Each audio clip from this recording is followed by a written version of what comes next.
And now the moment you have been waiting for. Lost on RS.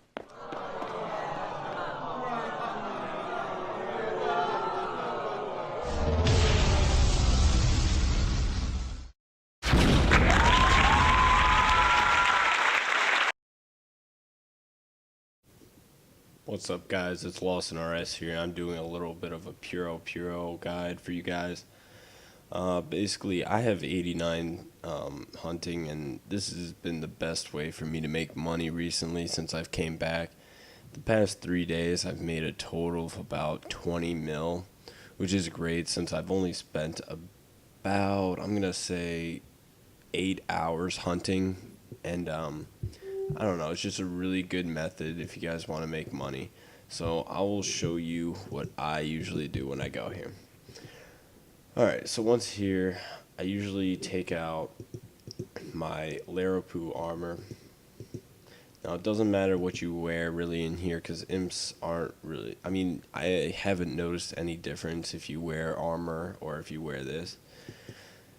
Now, I always wear boots of lightness because you run around a lot, so it's good to wear that. Now, if you guys have that new rune span armor that lowers your weight, that's good too. You want to have as low as weight as possible. Now, if you didn't notice, I got a fire cape yesterday for the first time, so I'm kind of happy about that. So, yes, I'm going to be wearing it because I enjoy wearing it. Now, another thing that you're going to be doing within Puro is using entangle slash bind slash snare. So you're going to need nature runes, water runes, and earth runes. And you want to make sure that they hit, so I suggest an arcane stream. You can use a glory, or you could just wear like a Ganodermic visor, or something just to ensure that your snare or entangle or whatever you plan on using will actually hit its target.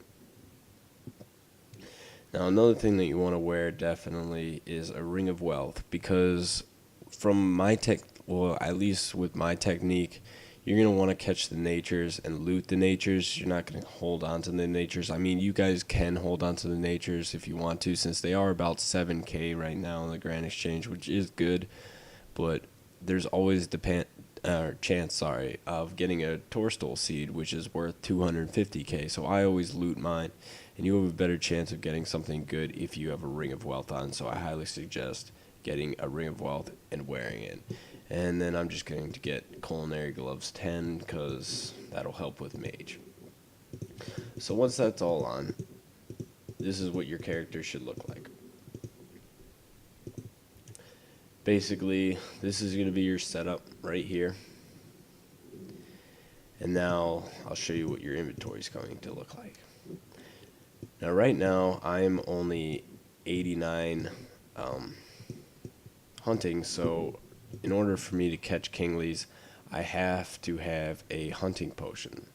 So if you guys plan on using a hunting potion, I suggest bringing 1 to 2 hunting potions. I usually do 2 just in case I have a good run. I usually never use more than 2 doses in a run because I catch ninja, magpie, zombies, as well as kinglies and dragons. So usually my inventory fills up pretty fast, and I usually don't have any more than like 1 or 2 kinglies in an inventory, and if I do get 2, that's usually a lucky trip.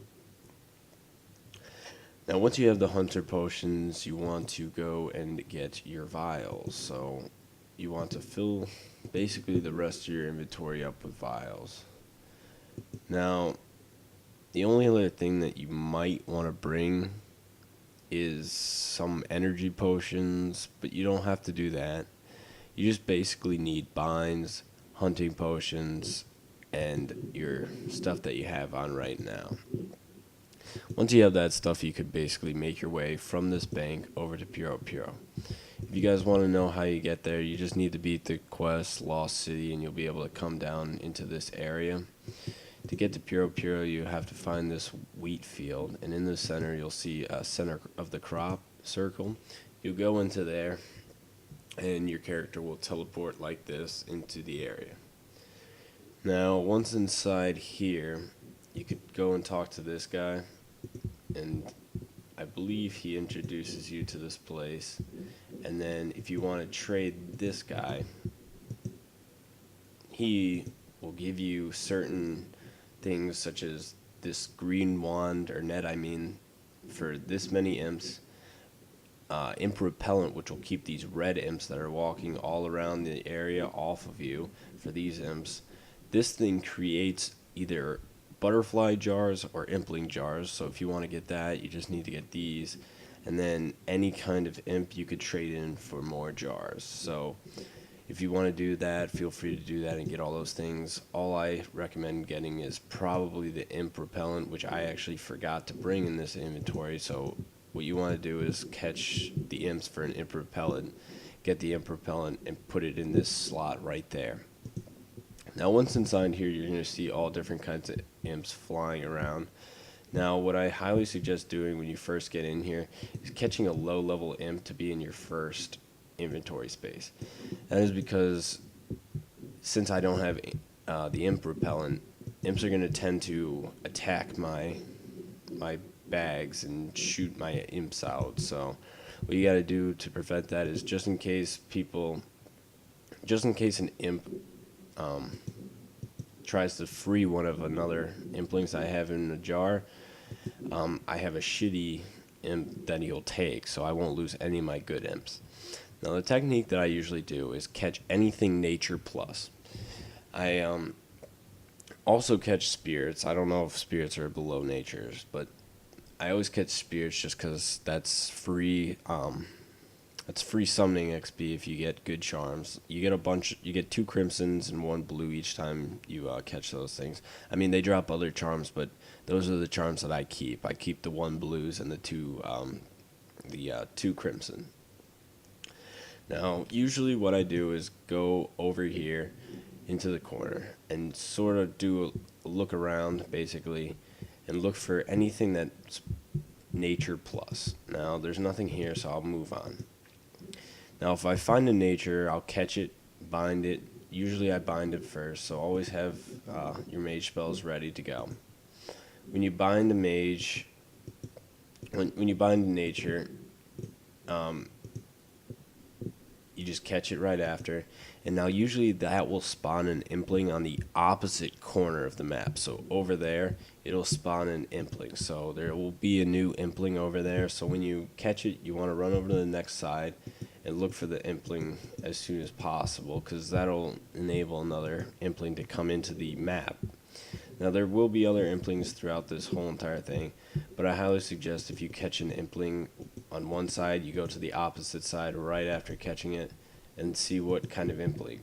See, that probably spawned this nature impling. Now since I catch this nature impling, I'm going to run to the opposite side again and catch another one. Now I'm probably going to catch both of these because I don't know which one I actually spawned or didn't spawn. So if I catch these things, there might be 2 implings to catch on the other side. Now this is basically all you have to do in order to make money. I'd probably make about 2 mil an hour doing this method. I generally stay in the same world. I never really hop, and I mean, if it's busy, then I suggest hopping, or if people come into your world, then I suggest hopping, but you don't really have to, because, I mean, they have timers. I believe the imps have timers, so they'll stay around here, and like kinglies and like dragons only stay in the world for a certain amount of time. So if you're in the world while they're there, that's a good thing. So you just got to find a lucky world and stick to it and just keep going around. Now basically you could probably fill up an inventory in about 15 to 20 minutes. And your inventories will usually run you, if you have 91 or can pot to 91, your inventories will usually run you about 750k down to about 500k, and they can even go up to a mil in inventory. I've had a few mil inventories, but basically this is all you do. You just run around. If you find imps that you want to catch, you just use snare on them. When things happen like that up in the corner, that usually means an impling is spawning. It's usually a better impling because you caused that impling to spawn by catching another one on the opposite side. And yeah, that's about it. Um, there's other places that you can catch implings, such as Mossly Harness, which has been nerfed, so you won't catch as many dragons or kinglies there. But you could still try that out, or you could try the resource dungeon, but you need 75 hunting in order to get into there. So this is probably your best bet if you want to catch implings, and I highly suggest using this method if you want to catch implings. And I hope this guide helped you out a little bit. Yeah, see ya.